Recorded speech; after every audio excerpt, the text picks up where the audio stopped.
En un día de tormenta torrencial, mi esposo Lucas acompañó a su hermanastra María, quien había salido enfadada, a jugar en el puerto. María tiene un carácter caprichoso y mimado. Señaló una fila de contenedores y de repente se le ocurrió una idea. Hermano Lucas, ¿te atreverías a hacer como en las películas y saltar con el coche por encima de los contenedores?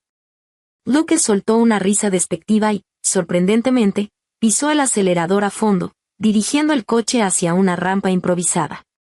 El resultado, las ruedas patinaron y derribaron un contenedor que ya estaba inestable. Lucas ni siquiera miró el coche pequeño que había quedado aplastado debajo. Primero, sostuvo nerviosamente el rostro de María entre sus manos. ¿Te asustaste? Es culpa de este clima horrible. Menos mal que María está bien. No fue hasta que el coche quedó convertido en una plancha de metal, con sangre filtrándose, que Lucas finalmente llamó a la policía con toda calma. Creo que mi esposa Mía ha tenido un accidente. Mi hermano Javier y yo acabábamos de volver de comprar bubble tea cuando vimos que había mucha gente reunida en el puerto. A lo lejos, los equipos de rescate forcejeaban bajo la lluvia con la ventanilla del coche. Señora. Despierte. Señora. Capítulo 1. Agarré la muñeca de mi hermano y me escondí entre la multitud ruidosa. La escena del accidente era caótica. La lluvia torrencial lavaba la sangre del suelo, mezclándola con el lodo. Me colé detrás de unos estibadores del puerto y los escuché murmurar en voz baja. ¡Qué desgracia! Si ese tipo hubiera pedido ayuda antes, quizás la persona dentro del coche se hubiera salvado. Exacto. Cuando el contenedor se cayó, el coche aún no estaba tan aplastado. Él solo se quedó abrazando y consolando a esa mujer, esperó más de 10 minutos. Esa mujer tampoco es santa. Llorando y diciendo que tenía miedo. ¿Acaso el puerto es su parque de diversiones? Conduciendo como locos. Un escalofrío me recorrió desde los pies hasta la cabeza. Lucas, mi querido esposo, había tratado una vida humana como si fuera un juguete para consolar a una mujer. En ese momento, Lucas salió de la zona acordonada con María, quien aún temblaba, entre sus brazos. De inmediato vio a mi madre entre la multitud. Su expresión cambió súbitamente y rápidamente llevó a mi madre a un rincón. Mamá. ¿Cómo llegaste aquí? Es muy peligroso. Mi madre acababa de recibir su llamada y lloraba tanto que apenas podía mantenerse en pie. Agarró su brazo con fuerza. Lucas. ¿Dónde está Mía?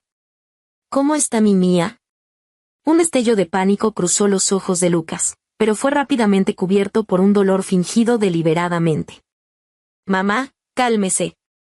El contenedor cayó demasiado rápido, yo no pude salvarla a tiempo. Además, María se llevó un gran susto.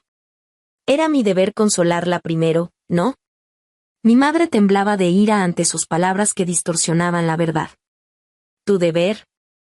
Tu esposa estaba aplastada allá abajo entre la vida y la muerte, ¿y tu deber era consolar a tu hermanastra? Lucas, ¿acaso los perros se comieron tu conciencia? El rostro de Lucas cambió, luego adoptó una expresión de ofendido. Fue Mía quien estaba emocionalmente inestable.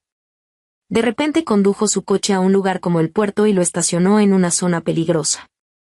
María solo estaba preocupada por ella, por eso la seguí. La rabia me hizo clavar las uñas en las palmas de mis manos. Puras mentiras. Fue él quien acompañó a María al puerto a jugar. María levantó su rostro lloroso de los brazos de Lucas, fingiendo estar asustada. Tía, todo es mi culpa. No debía haberme ido enfadada con el hermano Lucas, de lo contrario mi hermana no habría hecho esta tontería por celos. Pronto me iré a Viena a estudiar. Por favor, no culpe más al hermano Lucas, ¿sí? Sus palabras sonaban como una disculpa, pero cada frase insinuaba que yo era celosa y emocionalmente inestable, lo que había causado este accidente. Lucas, por supuesto, captó la indirecta e inmediatamente adoptó una expresión de profundo dolor. Mamá, las cosas ya están así. Hacer más escándalo no beneficiará la reputación de nadie. El funeral de Mía lo haré a lo grande, será su última dignidad. Viéndolo defender a María tan fácilmente, condenándome sin más, incluso empezando a planear mi funeral, sentí náuseas. Este hombre estaba completamente podrido en su parcialidad sin límites hacia María y en su estúpida autocompasión. Mi madre levantó la mano y, con todas sus fuerzas, le dio una bofetada a Lucas. ¡Paf! Lucas se cubrió la cara, mirando a mi madre con asombro. María inmediatamente gritó y se interpuso frente a Lucas, llorando hacia mi madre. Tía, ¿cómo puede golpear a alguien? El hermano Lucas también es una víctima. Mi madre ignoró la actuación de María y, señalando la nariz de Lucas, dijo palabra por palabra. Lucas, esta bofetada es en nombre de mi hija. Te la mereces por ser un desagradecido sin corazón. La policía también fue atraída por la discusión y preguntó con voz seria. ¿Qué está pasando? Familiares, por favor cálmense y no interfieran con nuestro trabajo. Mi madre se volvió hacia la policía, con voz ronca pero firme. Oficial, soy la madre de la víctima dentro del coche. No creo que mi hija estacionara su coche en un lugar peligroso sin razón. Exijo revisar todas las grabaciones de seguridad del puerto. Necesito saber qué le hicieron realmente. Mamá. Ya expliqué todo a la policía. Lucas la interrumpió con el rostro lívido. Si sigue siendo tan irrazonable, ¿quiere que Mía no tenga paz ni después de muerta? No podía creer lo que veía. Esa sensación de traición y conspiración por parte de la persona más cercana me helaba hasta los huesos. ¿Por María? ¿Se atrevía a distorsionar los hechos así frente a mi madre? Mi madre lo señaló, con los labios temblando de ira. Lucas, ¿con qué derecho hablas por mi hija? Eres un desgraciado. El cuerpo de Lucas se tambaleó y su expresión se volvió más sombría. Mi madre dejó de mirar ese rostro repugnante y se volvió hacia la policía repitiendo. Oficial, soy familiar directo. Exijo revisar las grabaciones inmediatamente. Además, necesito confirmar la identidad de mi hija. El policía pareció notar que algo no estaba bien y asintió. No se preocupe, revisaremos todas las grabaciones de inmediato. En cuanto al cuerpo, debemos esperar a que el equipo técnico termine con la escena antes de poder removerlo. Tomé la mano de mi hermano Javier y me retiré silenciosamente hacia las sombras más lejanas. Capítulo 2. En la morgue, un cuerpo deformado por el impacto yacía cubierto con una sábana blanca. Mi madre se lanzó hacia adelante, pero el forense la detuvo. Solo pudo desplomarse en el suelo, llorando desconsoladamente. En ese momento, la puerta de la morgue se abrió. En cuanto María vio el contorno bajo la sábana blanca, se cubrió la boca exageradamente con ademán de náuseas y se dejó caer en los brazos de Lucas, como si fuera a desmayarse. Lucas, tengo miedo, esto es horrible. Lucas la sostuvo como si fuera un tesoro, cubriéndole los ojos con la mano, con una voz tan tierna que jamás le había escuchado antes. Tranquila, no mires, salgamos a esperar afuera. Pero María lo apartó y se inclinó superficialmente ante el cuerpo. No, al fin y al cabo, mi hermana murió por mi culpa. Me siento tan culpable que debo entrar a pedirle perdón. Una sonrisa apenas perceptible apareció en la comisura de sus labios, y con una voz que solo nosotros podíamos escuchar, dijo. Aunque, siendo sincera, Mía, no me culpes a mí. Culpa a tu mala suerte por querer casarte con Lucas. Reencarna pronto, y en tu próxima vida sé más lista y no te interpongas en el camino de los demás. Aunque la muerta no era yo, la manera desvergonzada en que María pisoteaba una vida me hizo hervir de rabia. Mi madre se levantó de golpe del suelo, corrió hacia ella y le dio una bofetada con todas sus fuerzas. ¡Paf! ¡Cállate! Mujer malvada. Mi madre, con los ojos enrojecidos, la señaló con el dedo y gritó. María. Víbora sin corazón. Asesina. ¿Qué te hizo nuestra familia para que le hagas esto a mi hija? Alguien como tú merece el infierno. Merece ser descuartizada. Antes de que terminara de gritar, Lucas se abalanzó y empujó a mi madre con fuerza. Mi madre trastabilló y chocó contra la pared. Su frente se enrojeció inmediatamente con un gran moretón. Basta. ¿No has hecho suficiente escándalo? Lucas miró a mi madre con desprecio. La persona ya está muerta. ¿De qué sirve que sigas con este espectáculo? ¿Tienes que hacer que todos se rían de nosotros? Jadeando, dijo palabras que destrozaron mi visión del mundo. Mia decidió acabar con su vida, ese fue su destino. Se liberó, quién sabe si hasta fue mejor para ella. Usted, como mayor, ¿puede comportarse con sensatez? Mi madre se tocó la frente. El dolor en su corazón era 100 veces mayor que el de su frente. La forma en que ahora defendía a María era repugnante hasta dar náuseas. Este hombre estaba podrido hasta los huesos. Mi madre lo miró y rió con desdén. Lucas, me das asco. Mi hija debía estar ciega cuando se casó contigo. Un destello de pánico cruzó el rostro de Lucas, pero enseguida se volvió arrogante. Hace tiempo que quería divorciarme. Fue Mia quien se aferró patéticamente. Te lo digo ahora, esto se acaba aquí. Nadie va a arruinar el futuro de María. Dicho esto, abrazó a María, que seguía llorando pero no podía ocultar su satisfacción, y salió de la morgue sin mirar atrás. Mi madre se quedó allí, temblando, con la mirada llena de desesperación. 2 horas después, le informaron a mi madre que el caso había sido clasificado como accidente a petición del familiar Lucas. El cuerpo también había sido recogido por el esposo Lucas con su firma, preparándose para la cremación inmediata. ¿A petición del familiar? Mi madre se mareó de la rabia. Por María, Lucas era capaz de llegar a semejante nivel de desvergüenza. Falsificar testimonios, interferir en la investigación, apropiarse del cuerpo, ¿qué más no sería capaz de hacer? Mi madre salió corriendo del centro forense y tomó un taxi al crematorio. El coche destrozado ya había sido remolcado a la zona de procesamiento de vehículos del crematorio. Y la bolsa mortuoria con el cuerpo estaba a punto de ser introducida en el horno crematorio por los empleados. Lucas permanecía de pie a un lado con expresión indiferente, mientras María se recostaba en sus brazos con una satisfacción anormal en el rostro. ¡Alto! Mi madre corrió hacia adelante, interponiéndose frente al horno. Lucas, ¿acaso no tienes humanidad? No solo dejas que Mia muera en la oscuridad, sino que también quieres que desaparezca sin dejar rastro. Al ver a mi madre, un destello evidente de fastidio y crueldad apareció en los ojos de Lucas. Señora, ¿aún no ha tenido suficiente escándalo? Esta fue la decisión de Mia. Ella misma dijo que si algún día moría, no quería que sus cenizas ocuparan espacio. Estoy respetando su última voluntad. Mientes. Mi madre intentó agarrar la bolsa mortuoria con desesperación. En el forcejeo, el teléfono de mi madre se cayó de su bolsillo. La pantalla se iluminó, mostrando la interfaz de una aplicación de transmisión en vivo. Una transmisión titulada Yerno de familia adinerada crema a su esposa por su amante se había iniciado sin que nadie se diera cuenta.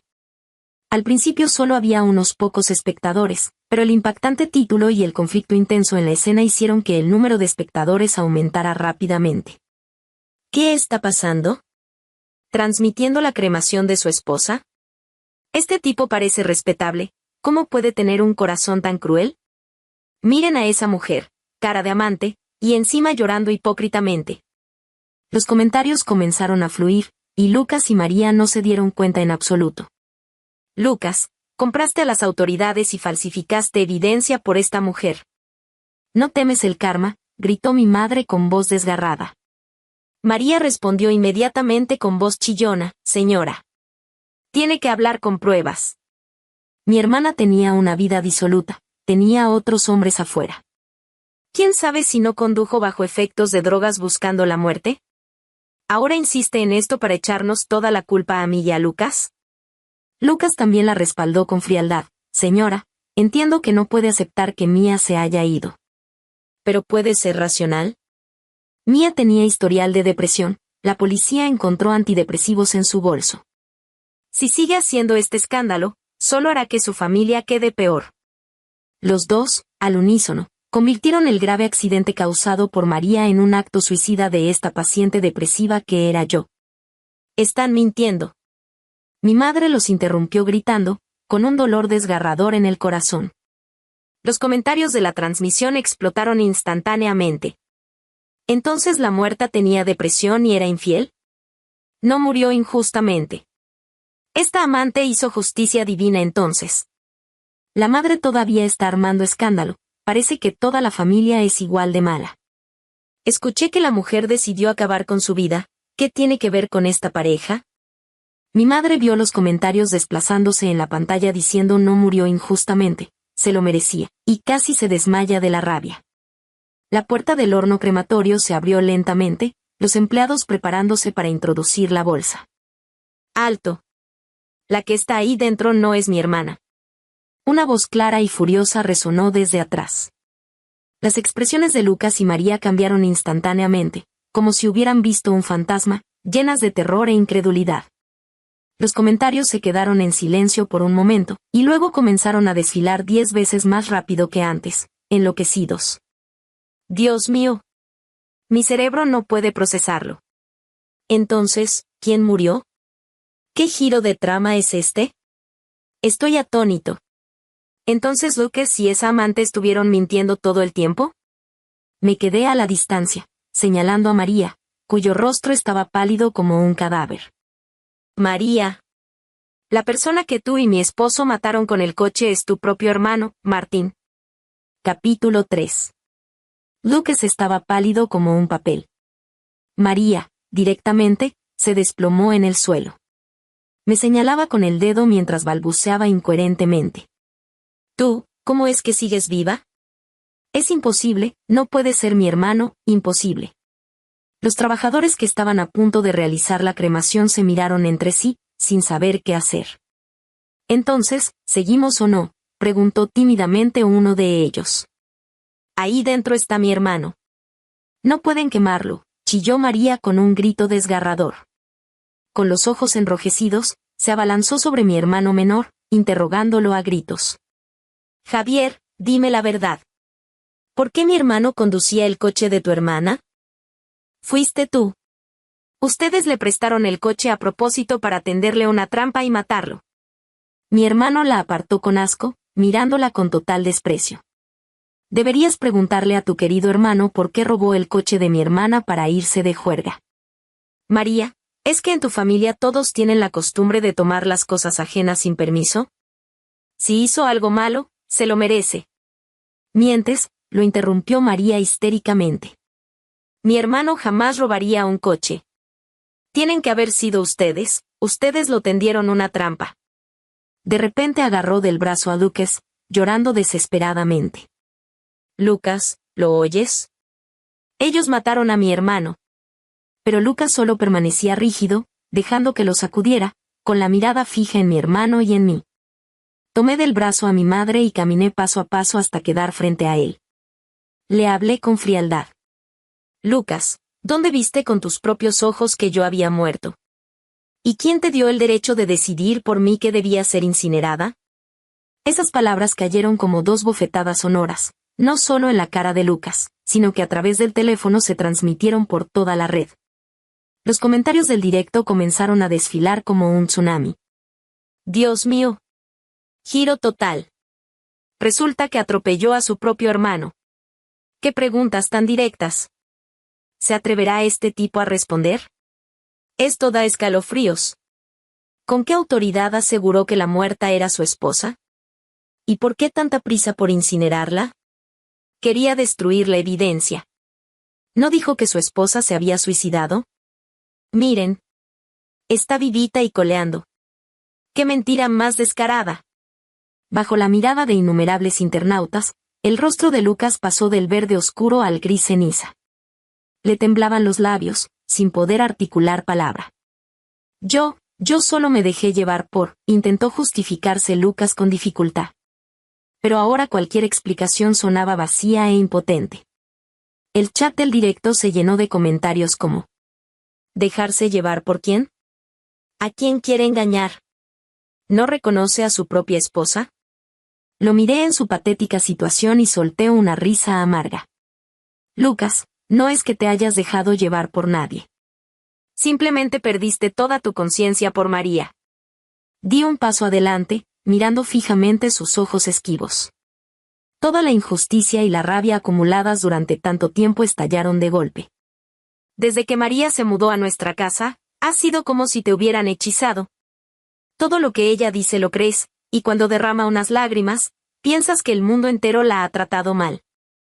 ¿Y su querido hermano Martín? ¿Cuántas veces se llevó las joyas que me regaló mi madre, las pertenencias que dejó mi padre? Cuando me quejaba contigo, siempre le restabas importancia diciendo, es el hermano de María, es tu pariente, tienes que ser más tolerante. Lucas, dime, ¿por qué? Prácticamente grité esa última frase mientras las lágrimas rodaban por mis mejillas.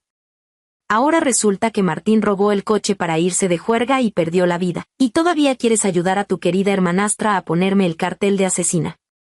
Lucas, ¿es que tu conciencia se la comieron los perros hace tiempo? Esta confesión desgarradora expuso toda la desgracia de mi matrimonio ante toda la red. Los comentarios del directo enloquecieron por completo. Hay demasiada información.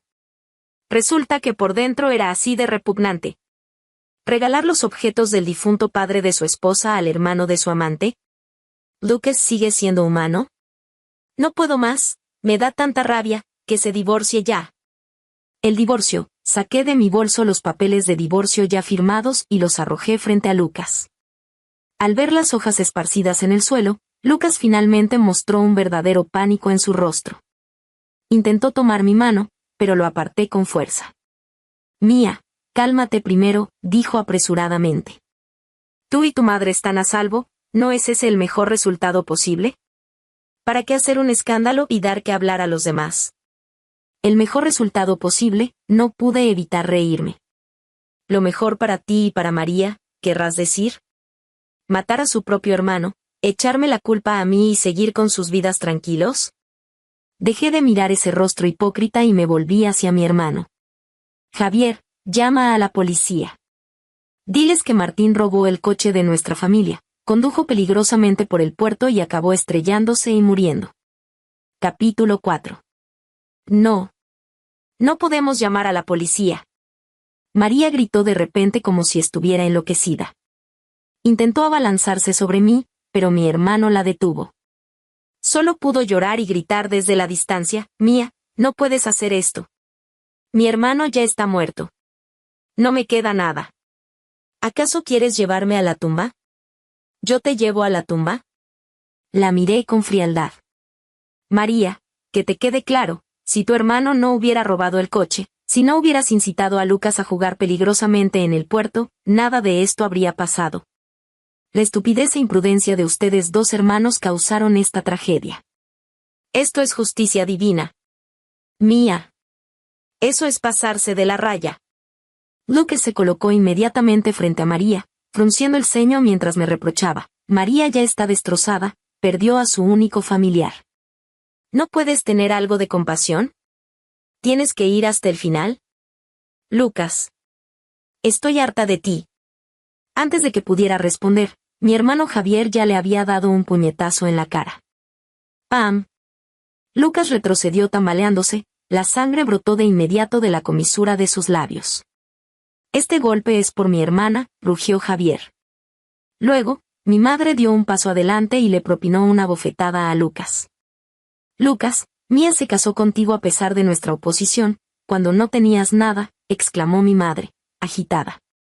Mi hija vivió contigo en ese sótano, trabajó día y noche para conseguirte inversiones y clientes, por eso llegaste donde estás.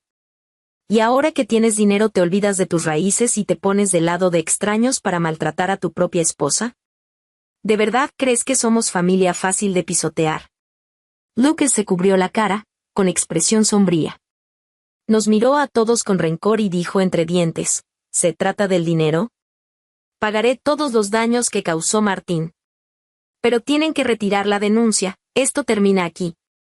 Al oírlo todavía queriendo encubrir todo, casi me echo a reír. Levanté mi teléfono y la pantalla mostraba comentarios que no paraban de fluir, que se muera ese canalla, fuera el trepa, apoyo a la esposa en el divorcio.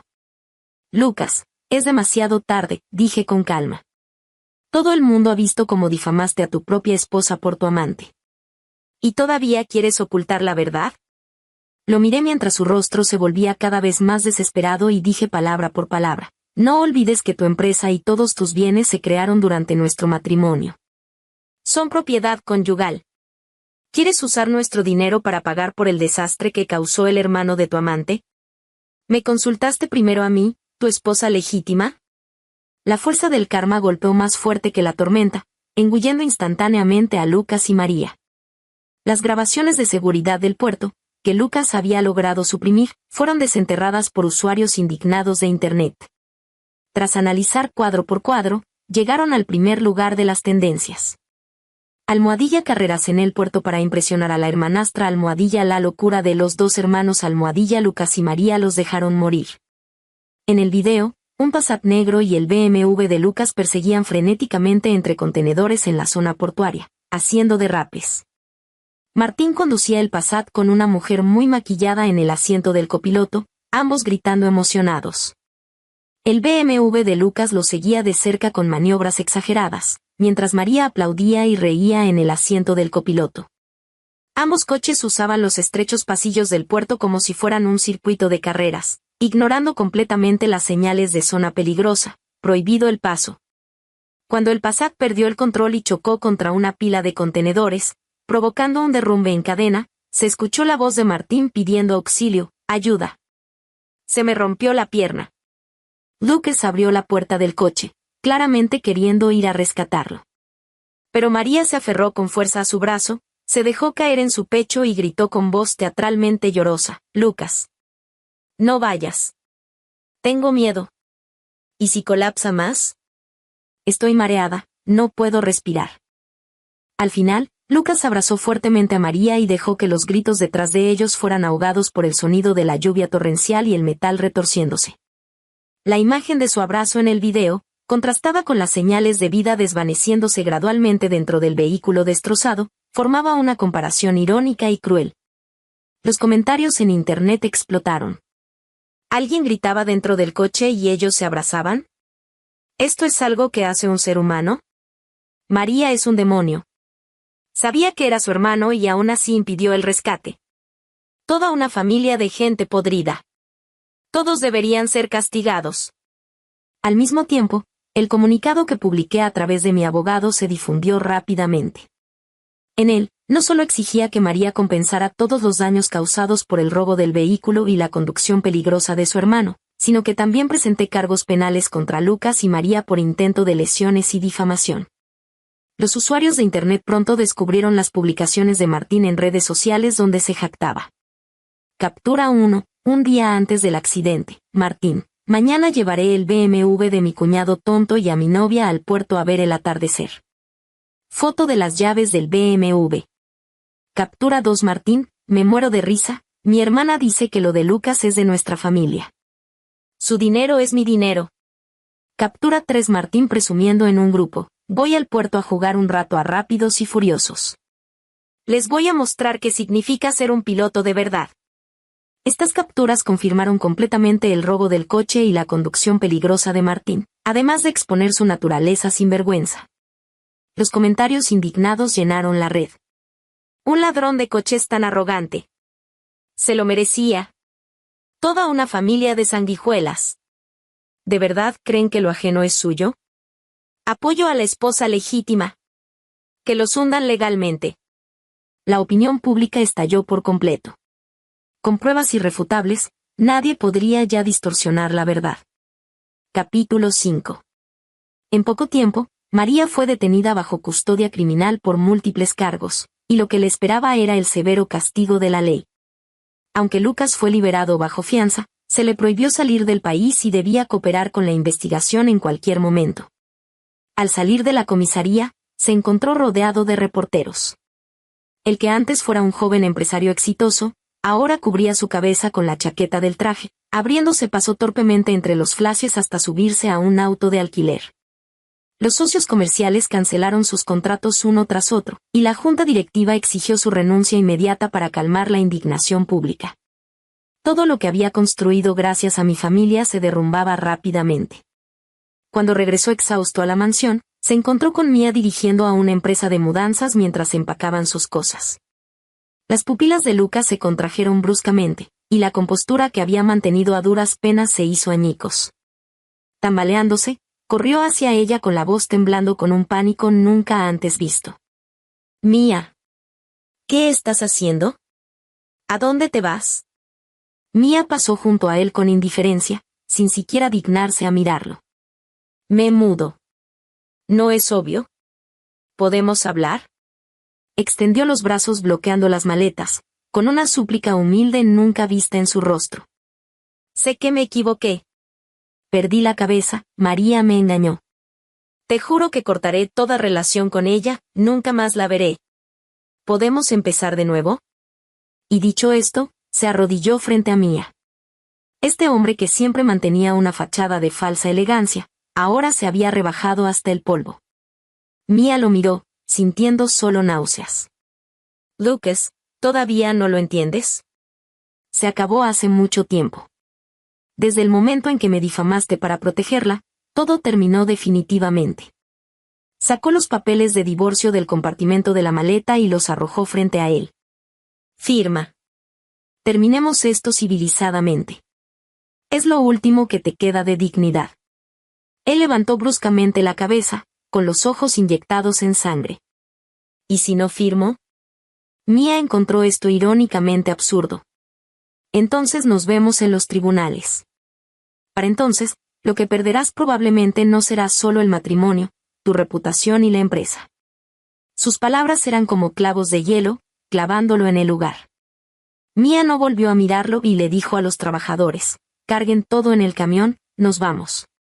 El apartamento de su hermano, aunque no era lujoso, estaba lleno de calidez hogareña.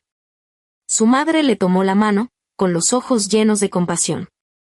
Su hermano, golpeándose el pecho, le aseguró, hermana, de ahora en adelante yo te mantendré. Con ese tipo de basura, mientras antes te divorcies, mejor. En la mansión vacía y fría, solo quedaba Lucas.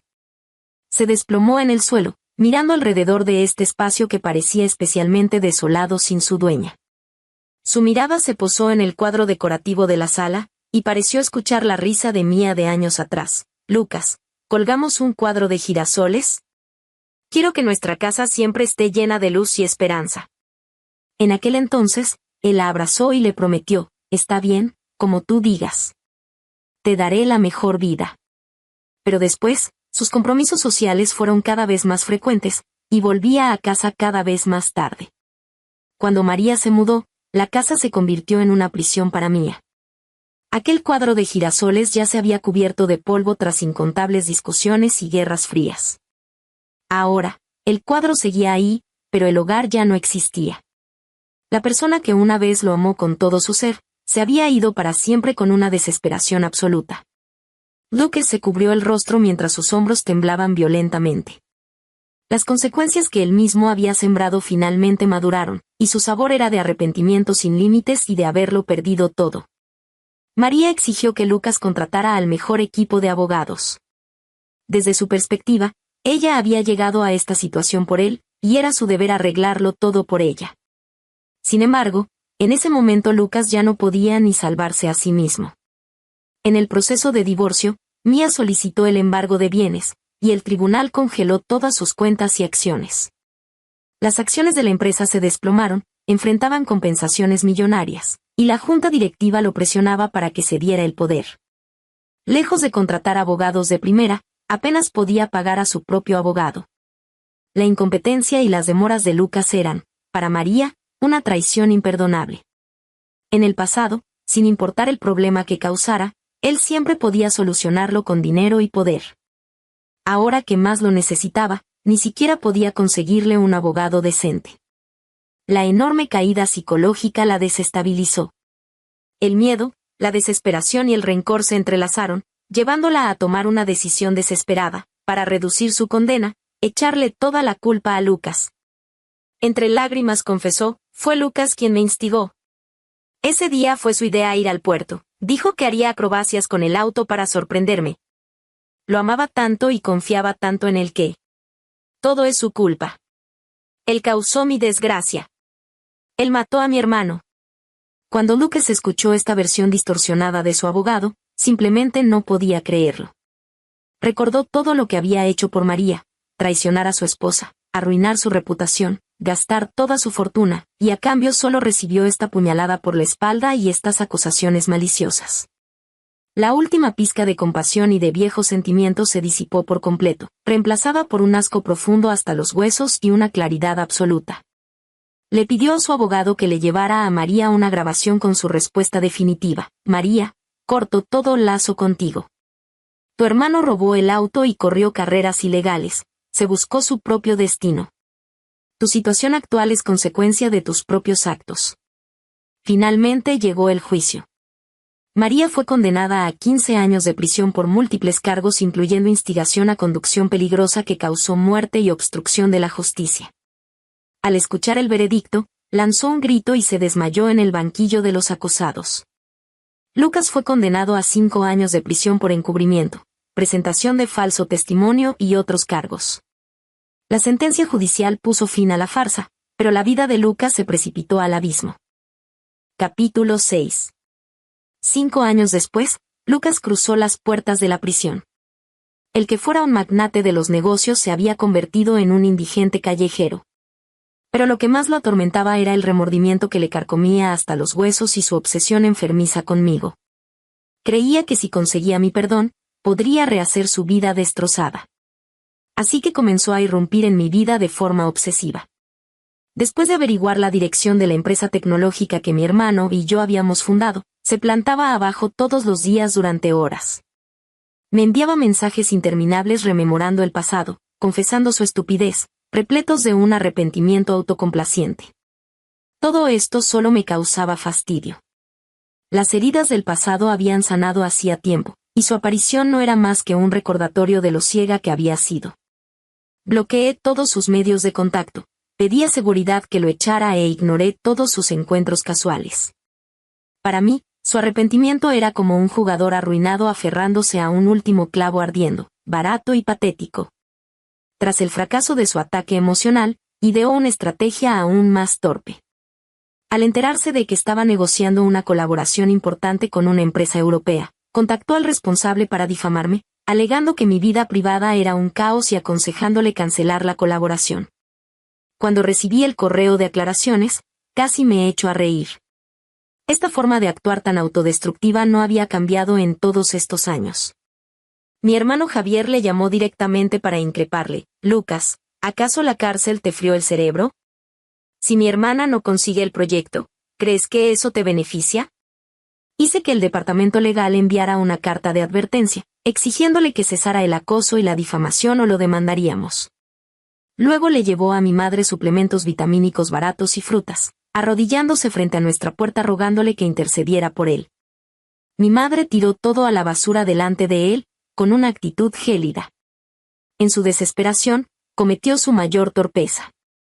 Publicó en sus redes sociales un texto interminable, pagó por algo de tráfico, presentándose como un hombre enamorado que, tras ser seducido por su hermanastra, había recapacitado.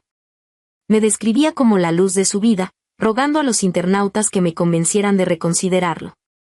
Este artículo no generó compasión, sino que se convirtió en el hazmerreír de Internet. Miserable en fase terminal, recomiendo su eliminación directa. ¿5 años de prisión para nada?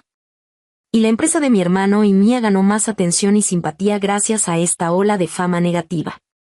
Publiqué una breve declaración desde la cuenta oficial de la empresa. La fundadora de nuestra compañía, Mía, lleva mucho tiempo divorciada de Lucas. Sus palabras y acciones personales no tienen relación con nuestra empresa ni con Mía. Respecto al acoso continuado, hemos conservado las pruebas y estamos preparados para litigar en cualquier momento. Los fracasos sucesivos y la humillación pública finalmente despertaron a Lucas de su propio guión. Se dio cuenta de que aquella Mía que solo tenía ojos para él había desaparecido de verdad. Nada de lo que hiciera podría provocar la más mínima reacción en mi corazón. La noche anterior a que se dictara la sentencia final, la luna brillaba fría en el cielo. Toda mi familia estaba celebrando que la empresa había conseguido el proyecto europeo cuando de repente se oyeron gritos y música desde fuera. Mi hermano se asomó a la ventana y su rostro se endureció. Hermana, es ese imbécil de Lucas otra vez. Ha montado un altar de velas y globos en la plaza de abajo. Me acerqué a la ventana y miré hacia abajo. En el centro de la plaza había un corazón torcido formado por velas electrónicas baratas, rodeado de globos blancos con I love you impreso. Lucas, vestido con un traje barato que no le quedaba bien, sostenía un ramo de rosas marchitas mirando hacia nuestra casa. Sentí un malestar físico y una sensación de lo absurdo. ¿De verdad creía que este gesto anticuado y autocomplaciente podía recuperar algo? Tomé mi teléfono y llamé al administrador del edificio. Hay alguien reunido sin permiso en la plaza central, reproduciendo ruido que molesta a los residentes. Por favor, soluciónenlo inmediatamente. Colgué y dije a mi preocupada madre y hermano, no le hagan caso, es solo un payaso. Sigamos cenando. El Lucas de abajo pareció verme en la ventana y se puso más agitado. Agarró un megáfono improvisado y gritó con voz casi demente, Mía. Ya sé que me equivoqué. Dame otra oportunidad. No puedo vivir sin ti. Casémonos de nuevo. Su voz resonaba en la noche, cargada de una locura desesperada y ridícula. No pude evitar abrir la ventana y, mirando aquella figura diminuta desde arriba, le grité con frialdad, Lucas, ¿no te das cuenta de que ahora pareces un mono dando volteretas por un plátano en el circo? Guárdate ese espectáculo repugnante, desaparece de mi vista y conserva algo de dignidad. Mis palabras fueron como un cubo de agua helada que apagó la última chispa de locura en sus ojos. Se quedó inmóvil, su rostro pasando del rojo encendido al gris ceniza. Pronto, varios guardias de seguridad se encargaron de este ex esposo enamorado. Al día siguiente, en la audiencia final sobre la división de bienes, el juez leyó la sentencia. Debido a las graves faltas de Lucas durante el matrimonio y su continuo acoso y difamación tras salir de prisión, causando un impacto perjudicial, el tribunal apoyó todas mis demandas y me adjudicó el 90% de los bienes conyugales. Al oír el resultado, Lucas me miró fijamente con voz ronca, Mía. Me estás empujando a la muerte. No me dejas ninguna salida. Sostuve su mirada llena de rencor, mi corazón completamente en calma. Cuando terminó de desahogarse, me levanté, caminé hacia él y le dije palabra por palabra, Lucas, te di innumerables oportunidades. Cuando una y otra vez ignorabas y me culpabas por María, te di oportunidades. Cuando permitiste que Martín robara los objetos de mi padre y me aconsejaste que fuera magnánima, te di oportunidades. Cuando en el puerto, para defender a esa mujer, te olvidaste de mi vida e incluso intentaste difamarme para eliminar pruebas, aún te estaba dando una última oportunidad. El tribunal quedó en silencio, todas las miradas fijas en nosotros. ¿Pero tú qué hiciste? Solo tenías ojos para esa hermanastra que destruyó tu familia. Diste por sentada mi tolerancia, pisoteaste mi amor como si fuera algo sin valor. Fuiste tú quien destruyó hasta el último vestigio de afecto que te tenía.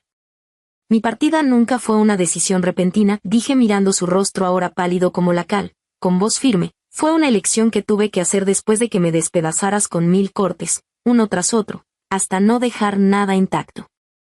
Todo lo que has perdido hoy te lo mereces. Es lo que te corresponde. Terminé de hablar, tomé la sentencia y salí del tribunal con la cabeza en alto, rodeada de mi familia y abogados. La luz del sol entraba por los grandes ventanales, cálida, iluminando el camino adelante. En ese momento, me liberé completamente de las cadenas del pasado y di la bienvenida a mi nueva vida.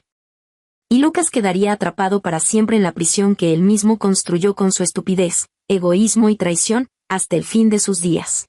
Si te gustó esta historia, por favor haz clic en suscribir a mi canal. Mi nombre es Daniela Espinosa, tengo 29 años, y durante los últimos 12 años he creado arte bajo el seudónimo de para mantener mi privacidad en un mundo donde ser mujer joven y talentosa a menudo significa enfrentar más obstáculos que oportunidades. Lo que mi familia no sabe es que mis pinturas se han vendido en galerías de Nueva York, Londres y Tokio por cifras que superan el salario anual de la mayoría de las personas. Todo comenzó cuando tenía 17 años y mi primo Alejandro, entonces estudiante de administración de empresas, descubrió que yo pintaba en el ático de la casa de mi abuela. Él tenía 24 años y acababa de regresar de un MBA en España con ideas grandiosas sobre inversiones en arte. Daniela, me había dicho mientras observaba mis lienzos, tienes talento natural, pero el arte es más que solo pintar. Se trata de networking, mercadeo, de entender el negocio. Si alguna vez quieres ser tomada en serio, necesitarás ayuda profesional. En ese momento, su oferta de representarme pareció genuina. Alejandro tenía contactos en galerías pequeñas, entendía los aspectos comerciales que a mí me abrumaban, y prometía dividir las ganancias equitativamente. Lo que no anticipé era que gradualmente comenzaría a presentarse como el curador artístico de mis obras, luego como el director creativo y finalmente como el artista principal mientras yo me convertía en su asistente talentosa. Durante los primeros años, la arrangement funcionó relativamente bien. Alejandro vendía mis pinturas en galerías medianas por precios decentes, y yo recibía suficiente dinero para concentrarme completamente en mi arte.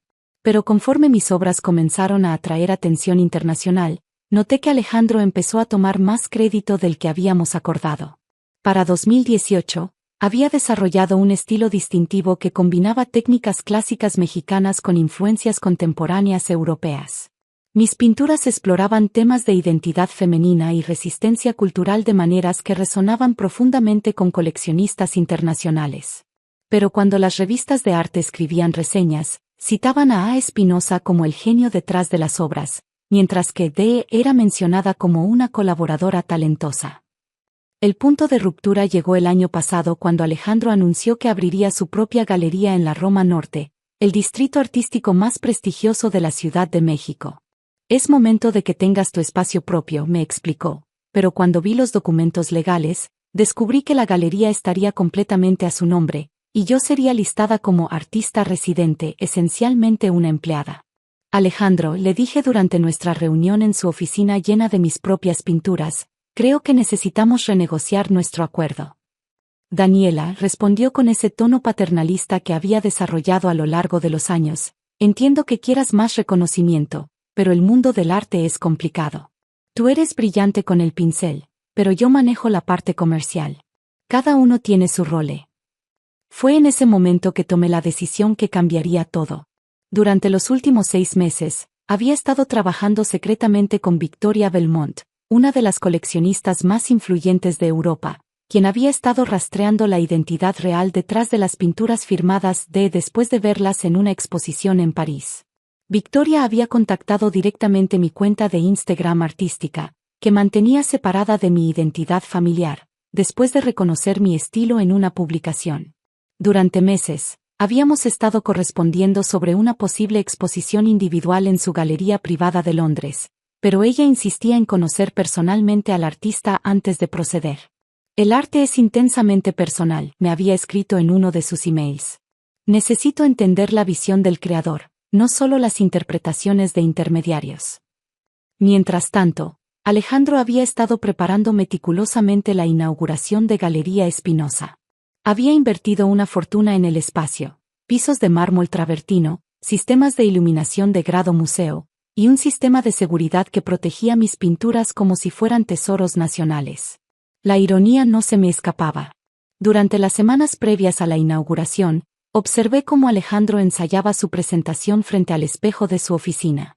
Había memorizado biografías de artistas famosos, estudiado tendencias del mercado internacional, y preparado respuestas sofisticadas para preguntas técnicas sobre su proceso creativo. Es crucial proyectar autoridad, me explicó mientras yo organizaba las invitaciones. Los coleccionistas serios no compran arte, compran al artista. Necesitan creer en la persona detrás de la obra. La noche de la inauguración llegó con esa energía eléctrica que solo existe en eventos donde el dinero, el arte y el ego se intersectan. Galería Espinosa brillaba bajo las luces profesionales, transformando mis pinturas en joyas que parecían flotar en las paredes blancas inmaculadas. Llegué temprano, vestida con un vestido negro sencillo que contrastaba deliberadamente con el traje de diseñador italiano que Alejandro había elegido para su debut como artista establecido. Me posicioné cerca de la entrada, oficialmente como coordinadora de eventos, pero realmente para observar cómo se desenvolvía la noche. Los invitados comenzaron a llegar alrededor de las 7, coleccionistas privados, directores de museos, críticos de arte, y socialites que consideraban estas inauguraciones como eventos de networking disfrazados de apreciación cultural. Alejandro se movía entre ellos con la confianza de alguien que había ensayado este momento durante meses. Bienvenidos a Galería Espinosa, anunció cuando el salón se llenó. Esta noche celebramos no solo un nuevo espacio, sino una nueva era en el arte mexicano contemporáneo. Escuché desde el fondo mientras explicaba su filosofía artística, usando vocabulario que habíamos desarrollado juntos durante años de conversaciones sobre mi trabajo. Era surreal escuchar mis propias ideas sobre color, composición y simbolismo cultural saliendo de su boca como si las hubiera concebido él mismo. El arte debe funcionar como un puente entre tradiciones ancestrales y realidades contemporáneas, declaró frente a una de mis pinturas más complejas, una pieza que había tardado 8 meses en completar. Cada pincelada representa un diálogo entre el pasado y el futuro de nuestra identidad mexicana. Los murmullos de aprobación llenaron el salón. Varios coleccionistas se acercaron para hacer preguntas más específicas sobre técnicas y materiales, preguntas que Alejandro respondía con información que yo le había proporcionado durante años de trabajar juntos. Victoria Belmont llegó exactamente a las 8, como había confirmado en nuestros mensajes secretos. Era una mujer elegante de unos 50 años, vestida con un traje de Chanel que probablemente costaba más que el coche de Alejandro. Su presencia cambió inmediatamente la dinámica del evento. Las conversaciones se volvieron más intensas, las posturas más erectas. Señor Espinosa se dirigió directamente a Alejandro. He estado siguiendo su trabajo durante algún tiempo. Sus pinturas tienen una autenticidad emocional que es rara en el arte contemporáneo. Alejandro prácticamente irradiaba satisfacción. Muchas gracias, señora Belmont. Invertir en arte real requiere sofisticación que personas como mi asistente Daniela simplemente no poseen. Es una diferencia entre entender el arte intelectualmente versus vivirlo visceralmente. Me señaló casualmente donde yo estaba arreglando catálogos, reduciéndome a decoración humana en su momento de triunfo. Victoria asintió pensativamente mientras caminaba hacia mi pintura más reciente, una pieza que exploraba la maternidad a través de símbolos prehispánicos. Esta obra en particular me fascina. Hay algo en la técnica de las sombras que me recuerda al trabajo de una artista que he estado intentando contactar. Una artista que firma simplemente como V. Vi cómo el color se drenaba ligeramente del rostro de Alejandro. Ah, sí, esa artista. He escuchado el nombre. Curiosamente, continuó Victoria, examinando de cerca las pinceladas, esta técnica de layering es idéntica a la que vi en las obras de Dee en París. La manera de aplicar los óleos, el uso específico de espátula para crear textura, es como una firma artística. Alejandro se aflojó la corbata nerviosamente. Bueno, hay muchas influencias compartidas en el arte contemporáneo. Es natural que existan similitudes. Fue en ese momento que Victoria se giró hacia mí con una sonrisa que indicaba que sabía exactamente lo que estaba haciendo. Disculpe, señorita, ¿podría acercarse un momento? Caminé hacia ellos sintiendo los ojos de todos los invitados seguir mi movimiento. Alejandro me miraba con una expresión que mezclaba confusión y pánico creciente. ¿Su nombre es Daniela?, preguntó Victoria con tono casual. Sí, señora. Daniela Espinosa, por casualidad. Efectivamente. Victoria sonrió ampliamente y se dirigió a toda la galería con voz clara y autoritaria. Damas y caballeros, tengo el honor de presentarles a la verdadera artista detrás de estas obras extraordinarias. Daniela Espinosa, conocida internacionalmente como Dee, es la genio que he estado tratando de localizar durante meses para una exposición en mi galería de Londres. El silencio que siguió fue tan completo que se podía escuchar el sistema de ventilación del edificio. Alejandro se quedó paralizado, su boca abriéndose y cerrándose sin producir sonidos. Esto es un malentendido, finalmente logró articular. Daniela es mi asistente, una artista talentosa, sí, pero yo soy el creador principal del autorretrato emocional número 7, interrumpió Victoria, señalando una pintura específica. ¿La pieza que explora la violencia doméstica a través de la perspectiva femenina? Interesante que un hombre haya capturado tan auténticamente la experiencia del miedo femenino. Alejandro se quedó sin palabras. Victoria continuó dirigiéndose a los invitados. He estado correspondiendo con la señorita Espinosa durante meses sobre una exposición individual. Sus obras han sido vendidas en mis galerías de Londres y París por precios que superan los 200.000 euros cada una. Los murmullos de los invitados se convirtieron en conversaciones abiertas. Varios coleccionistas se acercaron a mí directamente, ignorando completamente a Alejandro, quien permanecía inmóvil en el centro de la galería como una estatua rota. Señorita Espinosa, me dijo el director del Museo de Arte Contemporáneo, ¿podríamos hablar sobre una retrospectiva para el próximo año? Durante las siguientes 2 horas, me encontré en el centro de las conversaciones más importantes de mi carrera artística. Ofertas de exposiciones, comisiones privadas y colaboraciones internacionales llovían mientras Alejandro observaba desde una esquina, su sueño de ser reconocido como artista desmoronándose en tiempo real. Cerca del final de la noche, se acercó a mí con una expresión de derrota total. Daniela, podemos resolver esto. Somos familia, hemos trabajado juntos durante años. Tienes razón, Alejandro, respondí con calma, hemos trabajado juntos. Yo he creado arte, y tú has tomado crédito por él. Eso se acaba esta noche. Victoria, quien había estado observando nuestro intercambio, se acercó con documentos en la mano. Señorita Espinosa, tengo contratos preliminares para 3 exposiciones individuales en Londres, París y Nueva York. Si está lista para firmar, podemos establecer representación internacional exclusiva. Tomé los documentos con manos que apenas temblaban. Después de años de permitir que otros hablaran por mi arte, finalmente tenía la oportunidad de hablar por mí misma. Los meses siguientes fueron transformadores. La exposición en Londres se agotó en la primera noche, estableciendo récords de venta para una artista mexicana emergente. Las reseñas internacionales elogiaron la autenticidad emocional y la técnica impecable de finalmente revelada como Daniela Espinosa. Alejandro intentó continuar operando Galería Espinosa, pero sin mis obras como atractivo principal, el espacio luchó por atraer tanto artistas como coleccionistas.